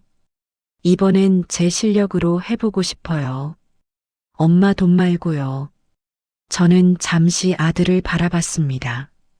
그 눈에 결의가 서려 있었어요. 예전의 무기력한 눈빛은 사라지고 의지가 느껴졌습니다. 도연아? 네. 좋아. 근데 조건이 있어. 뭔데요? 카페 이름 내가 정할게. 아들이 웃었습니다. 그건 뭐, 당연하죠. 이름은 순잔의 커피야. 에이, 엄마. 그건 좀 싫어. 아니, 좋아요. 엄마가 좋으면 저도 좋아요. 저는 아들의 손을 잡았습니다. 도연아, 이번엔 천천히 해. 급하게 크게 하려다가 미영이 같은 사람 만난 거야. 작게 시작해서 튼튼하게 키워. 네, 엄마. 이번엔 그럴게요. 한 달 후, 순잔의 커피가 문을 열었습니다. 작은 카페였지만 오픈 첫날부터 손님이 많았어요. 제 방송을 보고 찾아온 사람들도 있었습니다. 정희도 오픈식에 왔어요. 도연아, 축하한다. 커피 맛있네. 감사합니다. 정희 이모. 이모 덕분에 제가 살았어요. 진짜로요. 정희가 도연이를 꼭 안았습니다. 아이고, 이제 건강하게 살아. 알았지? 네, 이모. 저는 그 광경을 보면서 눈물이 났어요. 정희가 없었다면 이 모든 게 불가능했을 거예요. 정희야, 진짜 고마워. 무슨 소리야? 40년 친군데. 그때 카페 문이 열리더니 낯선 손님이 들어왔습니다. 여러분, 이 손님이 누군지 궁금하시죠? 구독과 좋아요 눌러주시면 바로 이어서 보실 수 있습니다. 순잔의 커피 오픈 3일째 되던 날이었습니다. 오후 2시쯤 카페 문이 열리더니 낯익은 얼굴이 들어왔어요. 저는 커피를 마시다가 그 자리에 얼어붙었습니다. 어머, 순자 씨? 그 사람은 다름 아닌 최정훈의 어머니였습니다. 최말자. 심장이 철렁 내려앉았어요. 왜 이 사람이 여기에? 최말자가 저를 발견하고는 활짝 웃으며 다가왔습니다. 어머, 정말 순자 씨 맞네. 여기가 그 유명한 순잔의 커피구나. 저는 자리에서 일어났습니다. 최말자 씨, 여긴 어쩐 일이세요? 아이고, 그렇게 딱딱하게 말하지 마. 우리 사돈 사이잖아. 사돈? 이 여자가 지금 무슨 소리를 하는 거죠? 무슨 말씀이세요? 사돈이라니요.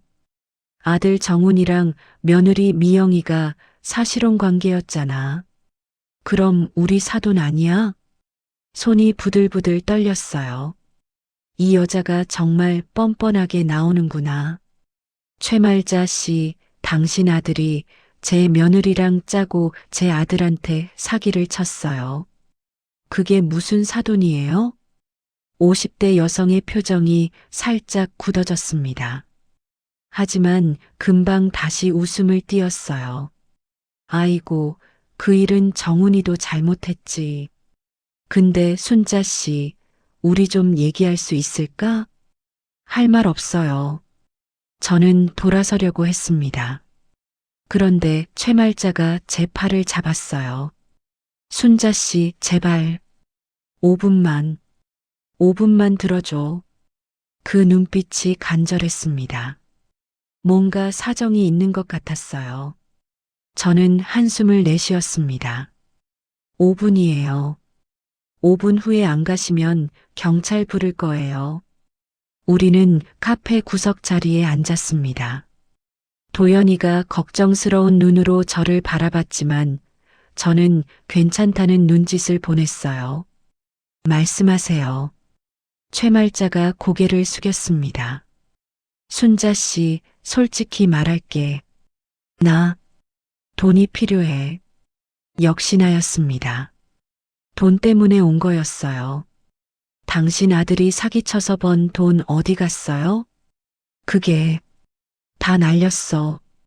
주식에 넣었다가 폭락해서, 그리고 사채까지 써서. 저는 어이가 없어서 웃음이 나왔습니다. 그래서요? 그게 저랑 무슨 상관이에요? 순자 씨가 280억 있다면서. 그 중에 1억만 빌려줘. 제발, 이자 줄게. 온몸에 소름이 돋았습니다. 이 여자가 정말 미쳤구나. 최말자 씨, 당신 아들이 제 아들한테 한 짓 알아요? 수면제 먹이고 재산 빼돌리고 사기까지 쳤어요.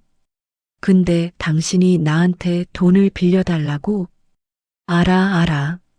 정훈이가 잘못했어. 근데 순자 씨, 나는 아무 잘못 없잖아. 나는 몰랐어. 몰랐다고요? 진짜야. 정훈이가 무슨 짓을 하는지 몰랐어.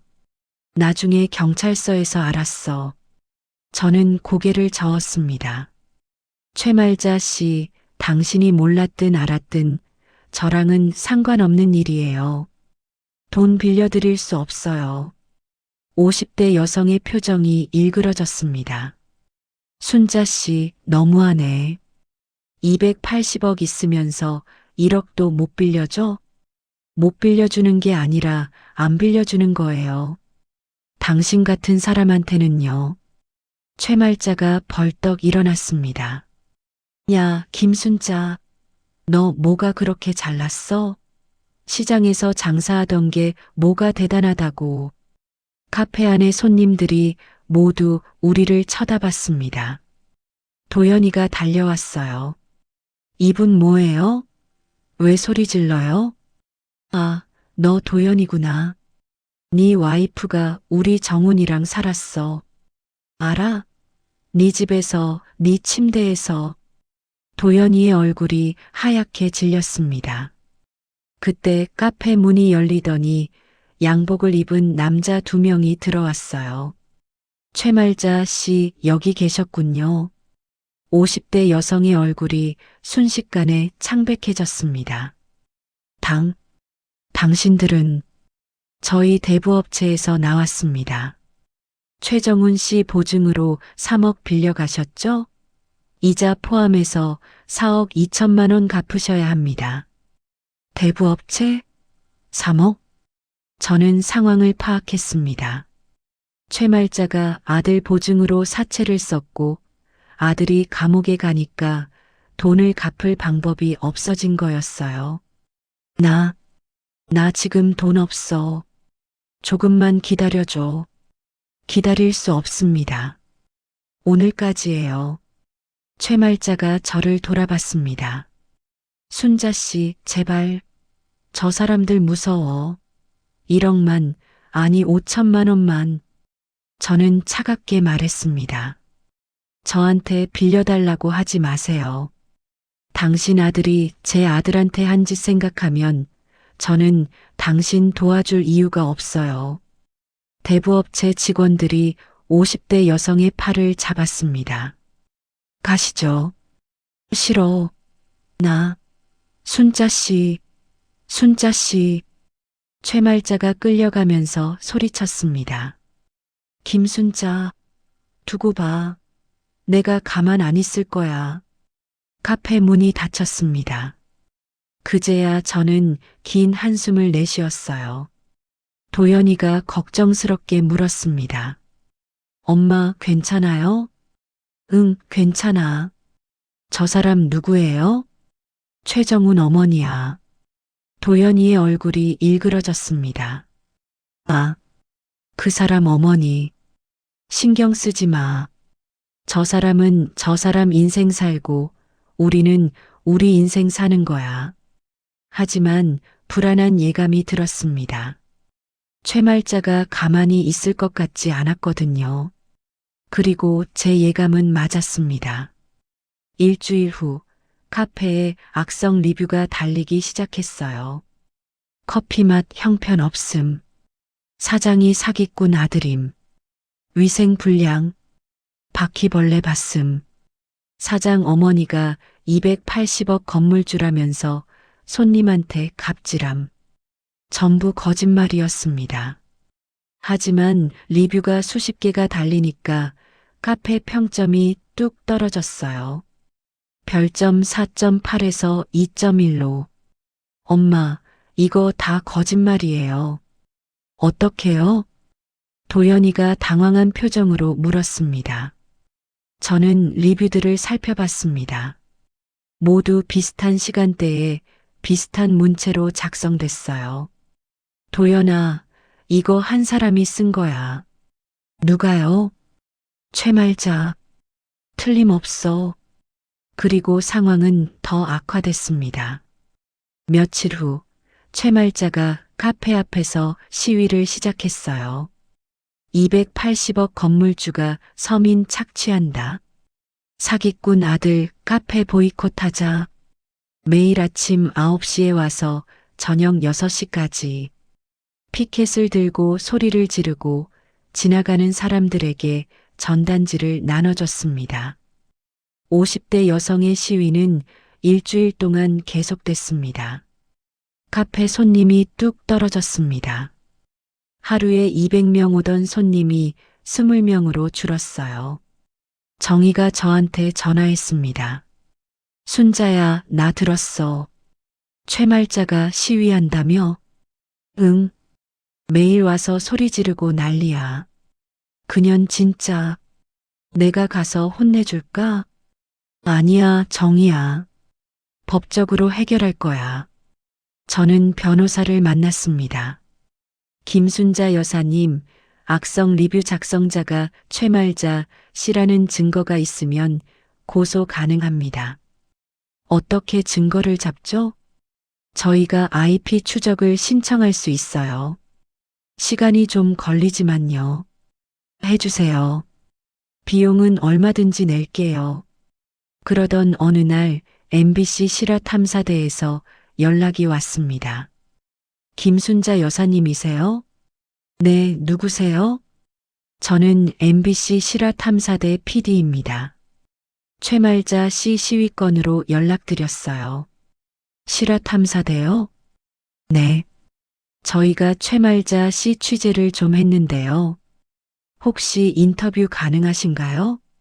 저는 잠시 생각했습니다. 무슨 내용인데요?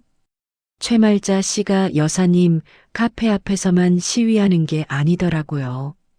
다른 데서도 비슷한 짓을 했어요. 다른데요? 네. 최말자 씨가 과거에도 여러 번 이런 식으로 돈을 뜯어냈어요. 상습범이에요. 저는 놀랐습니다. 최말자가 상습범이라니. 자세히 말씀해 주세요. PD가 설명했습니다. 최말자는 지난 10년 동안 전문 진상으로 활동했대요. 식당, 카페, 상점을 찾아가서 트집을 잡고 악성 리뷰를 쓰고 시위를 하면서 합의금을 뜯어냈어요. 피해자만 30명이 넘었습니다. 저희가 피해자분들 인터뷰도 확보했어요. 여사님 인터뷰까지 더하면 완벽한 거예요. 저는 결심했습니다. 좋아요. 인터뷰할게요. 방송이 나간 후 여론이 완전히 뒤집혔습니다. 인터넷에서 최말자가 진상의 왕으로 불리기 시작했어요. 최말자한테 당했던 다른 피해자들도 나서서 증언했습니다. 저도 최말자한테 당했어요. 식당 운영하는데 3개월 동안 시위했어요. 저는 500만 원 뜯겼어요. 안 그러면 끝까지 괴롭힐 것 같아서요. 경찰에 신고해도 별로 효과가 없었어요. 이번에야말로 처벌받았으면 좋겠어요. 카페 앞에 사람들이 모이기 시작했어요. 하지만 이번에는 시위꾼이 아니라 응원하는 사람들이었습니다. 순잔의 커피 화이팅! 280억 할머니 응원해요. 최말자 물러가라. 그리고 결정적인 일이 벌어졌습니다. 경찰에서 연락이 왔어요. 김순자 씨, 악성 리뷰 IP 추적 결과가 나왔습니다. 결과가 어떻게 됐어요? 모두 최말자 C집 IP로 확인됐습니다. 고소장 접수하시면 바로 수사 들어갑니다. 저는 환하게 웃었습니다. 접수할게요. 바로요. 최말자는 명예훼손, 업무방해, 공갈미수 혐의로 고소당했습니다. 재판날 저는 법정에 갔습니다. 정희도 함께요. 최말자가 피고인석에 앉아 있었어요. 초라한 모습으로 고개를 숙이고 있었습니다. 피고인 최말자는 명예훼손죄, 업무방해죄, 공갈미수죄로 징역 2년을 선고합니다. 징역 2년. 저는 안도의 한숨을 내쉬었습니다. 드디어 끝났구나. 법정을 나오는데 최말자가 저를 불렀습니다. 김순자, 두고 봐. 나 나오면 가만 안 있을 거야. 저는 천천히 돌아서서 최말자를 바라봤습니다. 최말자 씨, 감옥에서 반성 많이 하세요. 저는 미소를 지었습니다. 아, 그리고 최말자 씨. 당신 아들 최정훈 씨요. 교도소 매점에 자리 났다던데 지원해 보세요. 어머니랑 아들이 같은 교도소면 면회도 편하시겠네요. 50대 여성의 얼굴이 새빨개졌습니다. 정희가 제 팔을 잡고 웃었습니다. 순자야, 너 오늘 완전 멋있었어. 40년 장사하면서 배운 거지 뭐. 최말자가 감옥에 간 후 저희 가족에게는 평화로운 나날이 찾아왔습니다. 순잔의 커피는 다시 활기를 되찾았어요. 방송 효과로 하루에 300명 넘게 오는 날도 있었습니다. 그리고 도연이가 말했습니다. 엄마, 사실 요즘 만나는 사람이 있어요. 저는 놀라서 아들을 바라봤습니다. 만나는 사람? 누구? 카페 단골 손님이에요. 이름은 서윤지. 32살이고 유치원 선생님이에요. 유치원 선생님? 네. 착하고 순수하고 하은이도 좋아해요. 저는 잠시 아들을 바라봤습니다. 아들의 눈에 설렘이 보였어요. 도연아, 이번엔 천천히 해. 네, 엄마. 이번엔 정말 천천히 할게요. 그리고 엄마한테 먼저 소개시켜줘. 미영이 때처럼 결혼한다고 갑자기 데려오지 말고. 도연이가 웃었습니다. 알겠어요, 엄마. 윤지를 처음 만난 날, 저와 정희가 함께 있었어요. 안녕하세요, 어머님. 서윤지입니다. 윤지는 수수한 옷차림에 화장기 없는 얼굴이었어요. 미영이와는 완전히 달랐습니다. 그리고 이쪽은 정희 이모야. 엄마 40년 친구. 안녕하세요, 이모님. 정희가 윤지를 위아래로 훑어봤습니다. 눈빛이 맑네. 미영이랑은 다르다. 저도 같은 생각이었어요. 이 아이라면 우리 도연이를 행복하게 해줄 것 같았습니다. 윤지 씨, 우리 도연이가 좀 복잡한 상황이에요. 알아요? 네, 어머님. 다 들었어요. 힘드셨겠어요. 그런데도 괜찮아요? 윤지가 미소를 지었습니다. 도연 씨 과거가 중요한 게 아니라 지금이 중요한 거잖아요. 지금 도연 씨는 정말 좋은 사람이에요. 저는 이 아이가 마음에 들었습니다.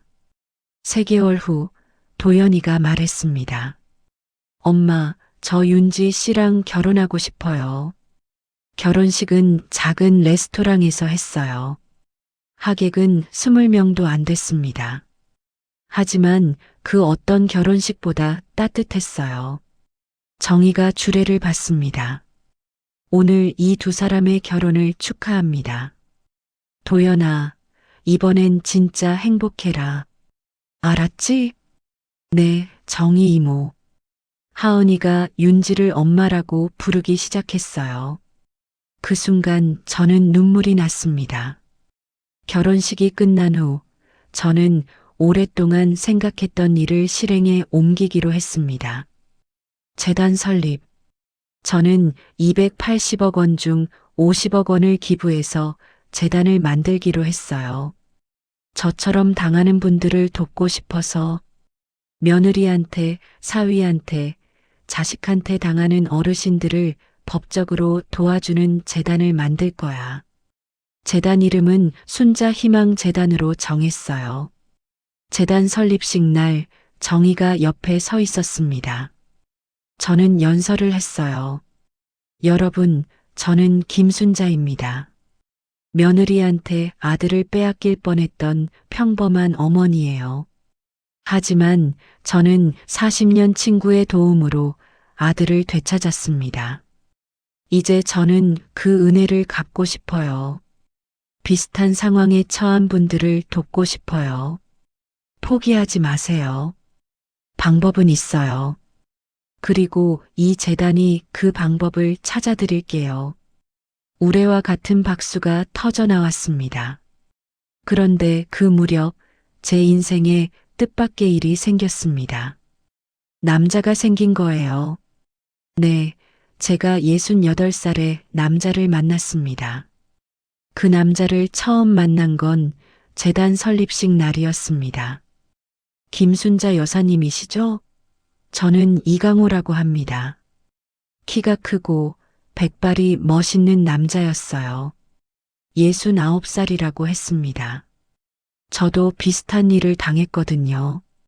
아내가 세상을 떠난 후 자식들이 재산 때문에 싸우더라고요. 결국 다 인연을 끊었어요. 아이고, 안 됐네요. 그래서 여사님 재단에 기부하고 싶어서 왔어요. 그리고 자원봉사도 하고 싶고요. 저는 정희한테 말했습니다. 정희야, 저 남자 어떻게 생각해? 정희가 이강호 씨를 흘끗 쳐다봤습니다. 인상이 좋네. 눈빛이 따뜻하고. 그치? 순자야, 설마 너. 아니, 아니야. 그냥 물어본 거야. 정희가 웃었습니다. 거짓말. 너 눈빛 보면 다 알아. 40년 친군데. 이강호 씨는 재단에 자주 왔어요. 자원봉사를 하겠다고 했거든요. 저는 처음에는 그냥 고마운 자원봉사자라고 생각했어요. 그런데 시간이 지나면서 마음이 이상해졌습니다. 강호 씨가 오는 날이면 괜히 옷을 더 신경 써서 입게 되고 화장도 조금 더 하게 되고 순자야, 너 요즘 왜 이렇게 예뻐졌어? 정희가 물었습니다. 뭐가? 화장도 하고 옷도 예쁜 거 입고 혹시 남자야? 아니야. 에이, 순자야. 40년 알았는데 내가 거짓말하면 내가 모를 줄 알아? 이강호 씨지? 저는 결국 인정했습니다. 정희야, 나 강호 씨 좋아하는 것 같아. 알아. 나도 눈치챘어. 근데 내 나이에 연애라니. 이상하지 않아? 정희가 제 손을 잡았습니다. 순자야, 나이가 뭐가 중요해? 평생 혼자 살았잖아. 남편 일찍 떠나보내고. 이제 내 행복 좀 챙겨. 근데는 무슨 근데야? 내가 행복하면 나도 행복해. 40년 친구가 행복한데 내가 왜 싫겠어? 저는 눈물이 났습니다. 정희야, 고마워. 고마운 건 나야. 내가 있어서 내 인생이 풍요로웠어. 저는 용기를 냈습니다. 강호 씨, 시간 되시면 저녁 같이 하실래요? 저랑요? 너무 좋죠. 우리는 그날 저녁 작은 한식당에서 만났습니다. 순자 씨, 사실 고백할 게 있어요. 뭔데요? 저 순자 씨 좋아해요. 처음 봤을 때부터요. 저는 웃음이 나왔습니다. 강호 씨, 저도요. 저도 강호 씨 좋아해요. 1년 후, 저희 가족은 완전히 달라져 있었습니다. 도연이는 순잔의 커피 2호점을 냈어요. 윤지와 함께 운영하고 있습니다. 하은이는 10살이 됐어요. 윤지를 엄마라고 부르며 행복하게 자라고 있습니다. 저는 재단 일을 하면서 강호 씨와 함께 지내고 있어요. 그리고 정희는 재단의 이사로 활동하고 있습니다. 어느 날 저희 가족이 모두 모였어요. 도연이, 윤지, 하은이, 강호 씨, 그리고 정희까지. 하은이가 물었습니다. 할머니, 강호 할아버지랑 결혼해요? 저는 웃었습니다. 글쎄, 아직 모르겠어. 강호 씨가 말했습니다. 순자 씨, 나중에 유럽 여행 한번 갈까요? 이탈리아, 프랑스, 스페인. 좋아요. 같이 가요. 정희가 끼어들었습니다. 나도 데려가. 40년 친구잖아. 당연하지. 너 빼고 어디 가겠어. 저희는 모두 웃었습니다. 여러분, 제 이야기 끝까지 들어주셔서 감사합니다. 제가 이 이야기를 한 이유는 하나예요. 포기하지 마세요. 지금 힘들어도, 지금 당하고 있어도 포기하지 마세요. 방법은 있어요. 길은 있어요. 저처럼 68살 할머니도 40년 친구와 함께 아들을 구했어요. 여러분도 할 수 있어요. 그리고 기억하세요. 돈보다 사람이 중요해요. 재산보다 가족이 중요해요. 명예보다 사랑이 중요해요. 그리고 좋은 친구 하나가 100명의 가족보다 낫습니다. 저는 김순자입니다. 280억 원을 가진 건물주지만 그냥 평범한 할머니예요. 아들을 사랑하고 손녀를 사랑하고 새로운 사랑을 시작한 68살 할머니요. 그리고 40년 동안 한결같은 친구 정희가 곁에 있어서 정말 행복합니다. 여러분의 행복을 진심으로 응원합니다. 다음에 또 좋은 이야기로 찾아올게요. 구독과 좋아요, 알림 설정 부탁드려요. 감사합니다.